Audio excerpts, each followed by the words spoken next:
This tree is over 9 meters in diameter.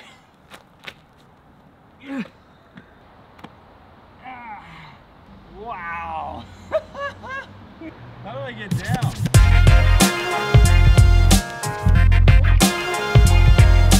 Hey team, welcome back to another Levi Save the World Hildebrand episode, the channel where we prove that you don't need to be a hero to save the planet. We showcase ideas, individuals, and innovations that are making the world a better place. So if that sounds appealing to you, hit that subscribe button down below and ring the bell so you get a notification every time that I cover something awesome. Today we are going to be checking out some of the oldest and biggest trees in North America. And for that we have to go to a place called Cathedral Grove.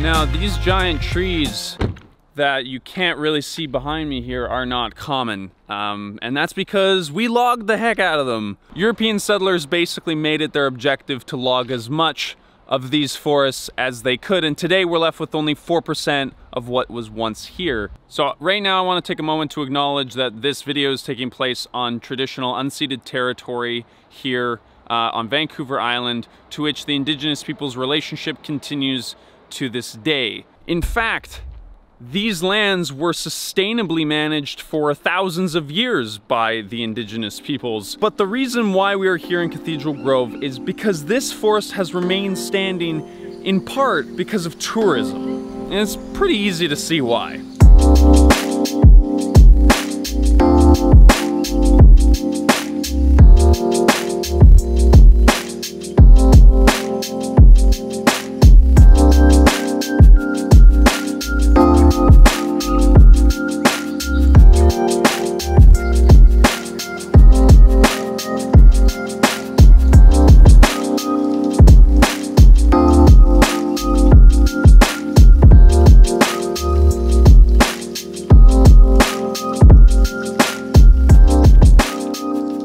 See, even back in the 1920s and 30s, this place was a popular tourist destination, and it was owned at that point by a logging company called H.R. Macmillan. And after 15 years of public encouragement, the owner finally forfeited 136 acres of land for public use.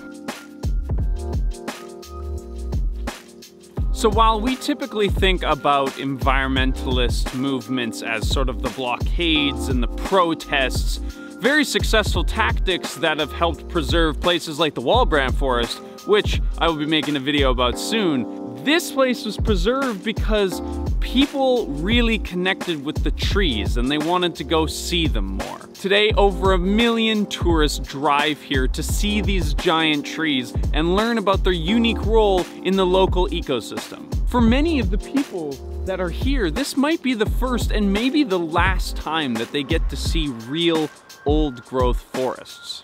But having this many tourists does have its drawbacks. Now, don't get me wrong, the Douglas old growth trees in this forest are incredibly tough. They're over 800 years old, but that doesn't mean that they're invincible. So to get a bit more of a thorough understanding as to what the challenges might be with tourism, I called a local NGO to get a little bit more information on what this situation is all about. Hello. Hi, is that Levi? Yes, it is. Hi, it's Andrea Innes calling from the Ancient Forest Alliance. How are you? Hey there, I'm very good. I'm glad we finally got a chance to talk. So I just wanted to get an outside sort of perspective on why these visitors are a challenge or a threat to the trees. You know, some of the possible impacts of tourism in forested ecosystems include damage to the understory from trampling. You know, that can impact the abundance and diversity of plant species. more direct human-specific related damage, like litter or pets, like dogs off leash. And given, you know, how many people visit the park every year, I would think that there is some evidence of that. I would actually argue that the BC government needs to do a lot more to manage the volume of tourists in protected areas and invest far more in the maintenance of parks and infrastructure within them. Now, one of the most logical ways that you can help minimize the impact of a lot of tourists is to have a bigger, more spread out park. But as I saw from when I flew the drone, this nest little area of old growth is incredibly small and everything else around it is log.